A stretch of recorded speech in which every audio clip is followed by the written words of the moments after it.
And practically everybody's done it. And a fellow named Hunter Harrison was enormously successful. Who worked with Bill Ackman at the Canadian Pacific. Yeah, he worked with the BNSF, if you go back far enough. And there's a book about him. It's very interesting. But he did it at the Illinois Central, the Canadian National, the Canadian Pacific, and then he was going over to the CSX. He developed a method of railroading where the customer does adapt more to the railroad, and it improved margins dramatically.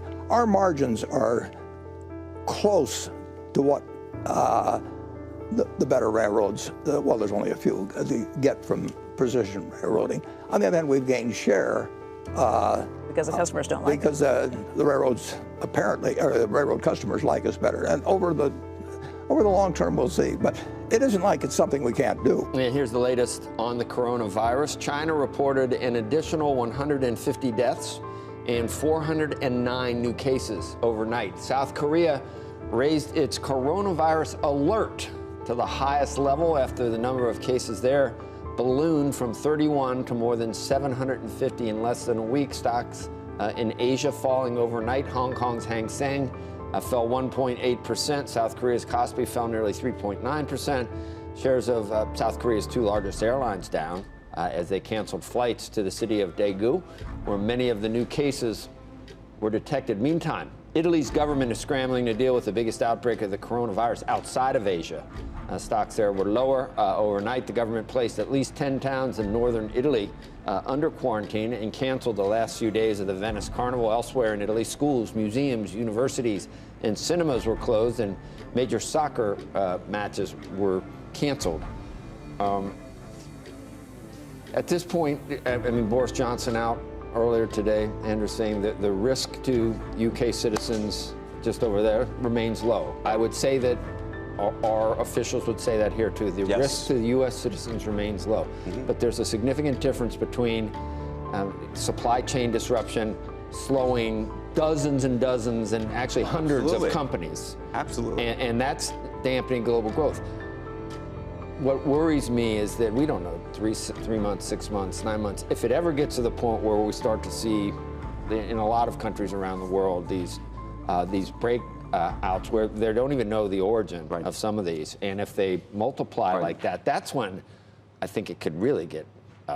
At this point, it's still a global growth slowdown. Nobody in most of the world is worried that they're going to catch coronavirus, and they can't go out and they can't, go to the movies or the health club or to a restaurant. But that I just wonder. Look, we don't know. There are major travel that's being changed right now. Conferences are being canceled. There was an article in Time magazine speculating whether the Olympics in Japan over the summer will be canceled. So there's real implications here that could reverberate. Having said that, the farther we get to the spring, the better it gets in terms of weather.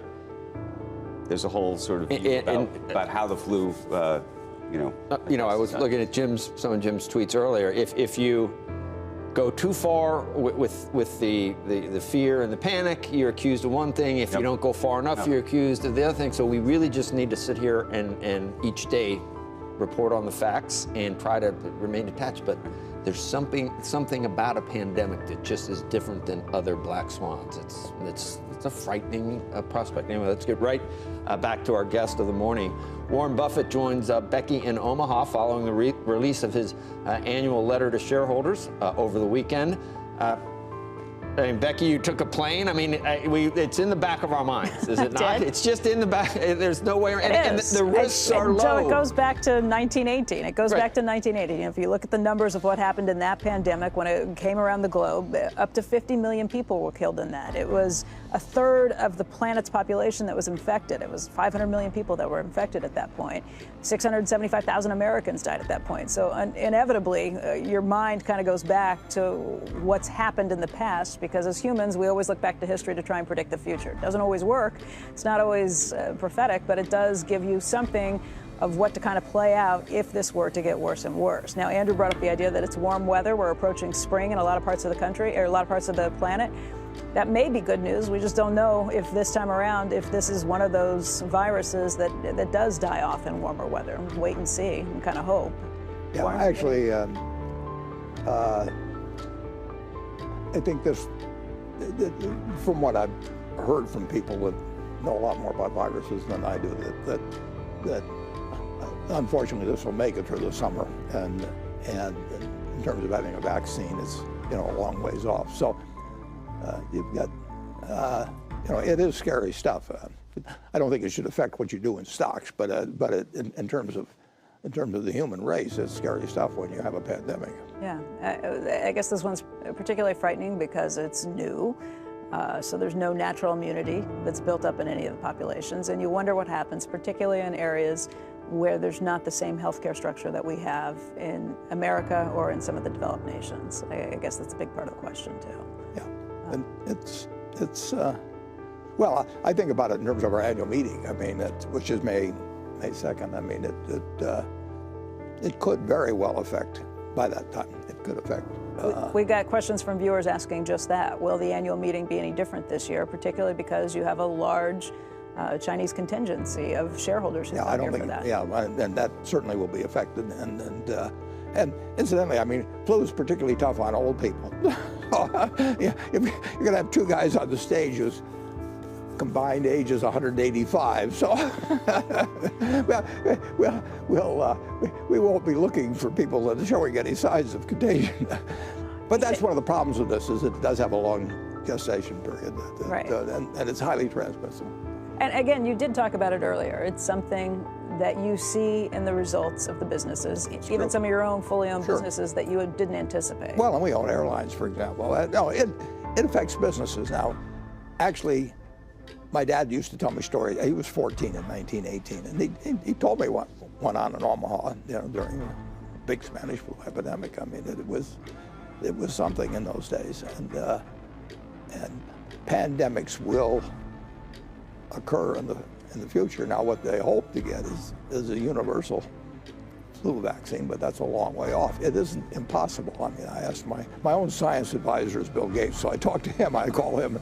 I've talked to him the last few days about it, and he's bullish on the long-term outlook for a universal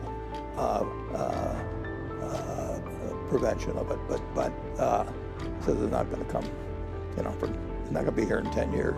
What are Bill's concerns as somebody who spends a lot of time traveling around the globe, as somebody who is trying to help medicine in some of the less developed parts of the world? Yeah, the Gates Foundation is very active in trying to be helpful on this, and Bill says the CDC is the best in the world, and I mean, we've got terrific resources in this country, but a pandemic is a pandemic, and there's just no evaluating.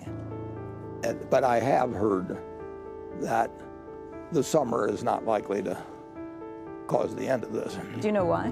But I don't know, and you shouldn't be asking. I shouldn't be offering my opinion on that, because I pass along things I hear from people I think are smart, but I'm actually asking for Bill's opinion, not yours. Yeah, well, I shouldn't really quote him, but I do. He's the guy I ask, and I did talk to him just a few days ago, and he loves to talk science, and he can make it so I can understand it, which is quite a trick. At the Gates Foundation, they're taking it very seriously. I'll put it that way. Is money going from the Gates Foundation to try and find a vaccine? I'm sure we're expending human and financial resources.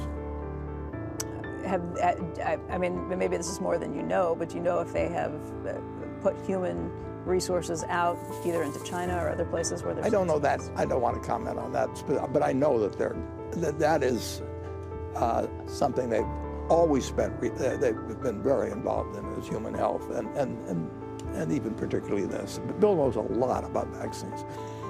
Let's talk a little bit about Berkshire Hathaway. We were in the middle of a conversation when we had to go to a break before, but there has been this question raised, not only by Barron's in the cover story there, but by other places too, about whether Berkshire Hathaway would be worth more if it were split up. It's a good question, and I will tell you that if you were to say, and let's say the stock market didn't change for 2 years, and interest rates didn't change, so you had a 2-year period, and you said, we'll sell off all the businesses.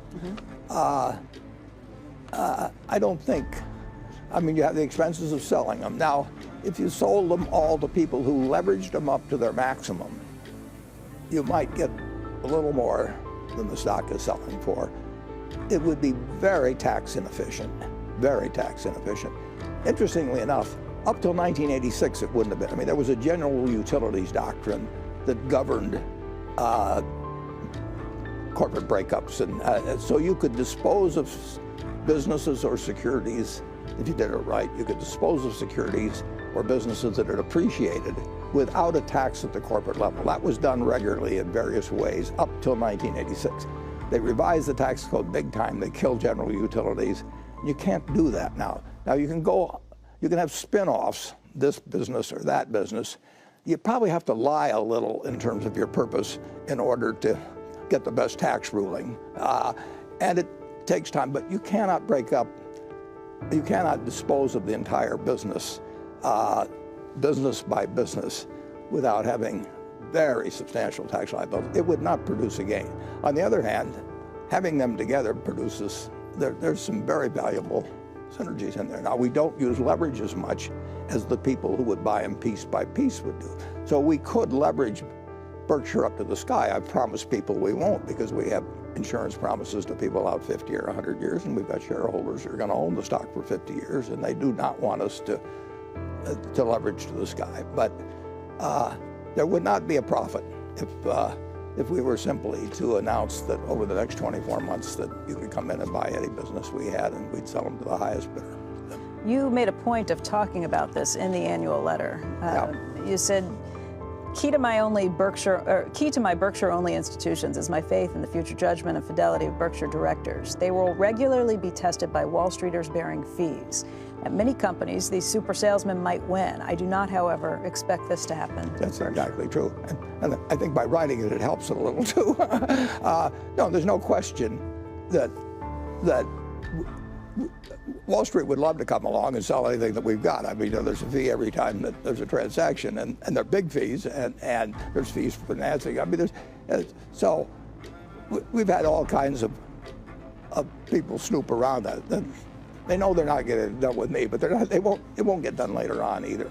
I am leaving every share of Berkshire I have goes to charity, and it's 99% of my net worth. So nobody cares more than I do about getting the most money to those philanthropies over the years following my death. And that's going to take place over 15 years. And I say keep it all in Berkshire. But if I thought that it was going to be run in a way responsive to Wall Street, I would instead do something else and have the money distributed to these philanthropies and not have it all tied to Berkshire. But Berkshire has a very unusual shareholder base. I mean, we have individuals that own Berkshire, and a lot of them have owned it 50 years just like that. It's people buy it to own for lifetime, and we're going to run it in a way that they won't be disappointed in. Do you think the people who are relatively newer shareholders buying the B shares have the same mentality as the people who have been in it for 50 years in the A? Well, we try to, because that's who we encourage. I mean, in effect, we don't want everybody to buy our stock. I mean, there's only so many seats. There's about 1,600,000 and some thousand A shares out. All the seats are filled. I love the shareholders we have. I don't want to go to Wall Street and try and get some new shareholders. They're going to replace the people we have. So what we want to have is people in those seats that are in sync with us. You can run a French restaurant or you can run a hamburger stand. And if you serve good hamburgers, you'll do good business at the hamburger stand. You can, at the French restaurant, you can do the same thing there. But you can't run the French restaurant and then serve hamburgers inside, and you can't run the hamburger stand and serve French food inside. So we advertise in our deeds, in our words, in every way we can what we're about.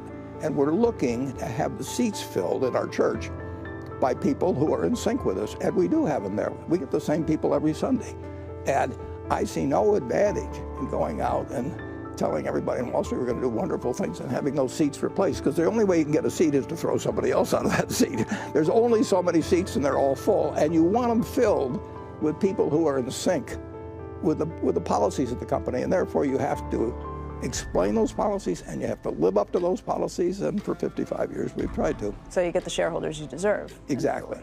All right, not to mix metaphors, but can you have a decentralized central office running both the French restaurant and the hamburger place? Well, we're not trying to have the railroad management run the utility. Or Decentralized, that's what I mean. A decentralized headquarters that's in charge, a conglomerate in charge of all those different businesses. Well, we could run, well, we have decentralized management as it is.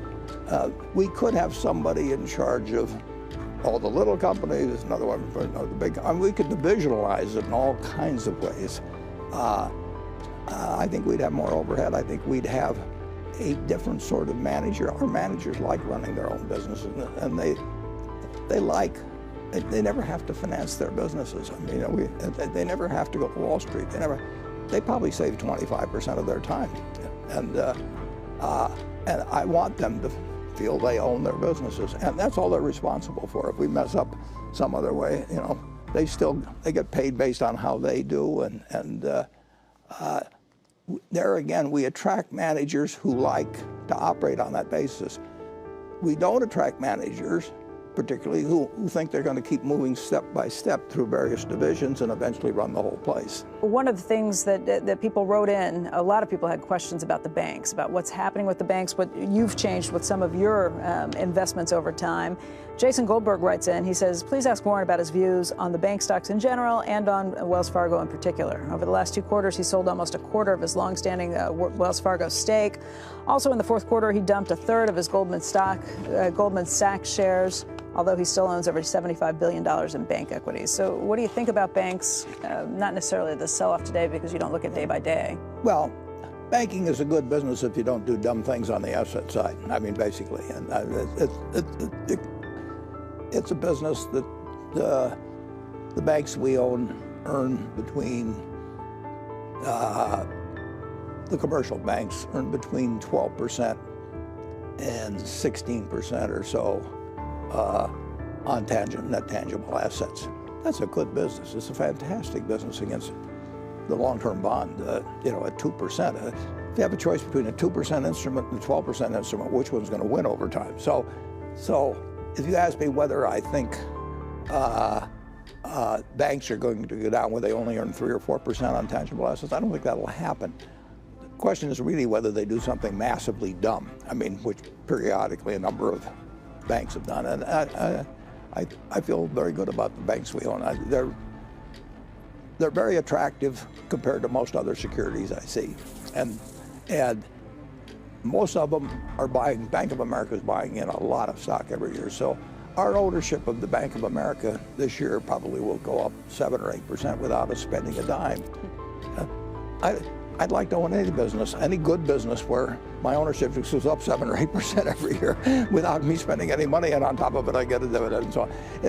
They're very attractive, both against interest rates and against against bonds and against other stocks, in my view.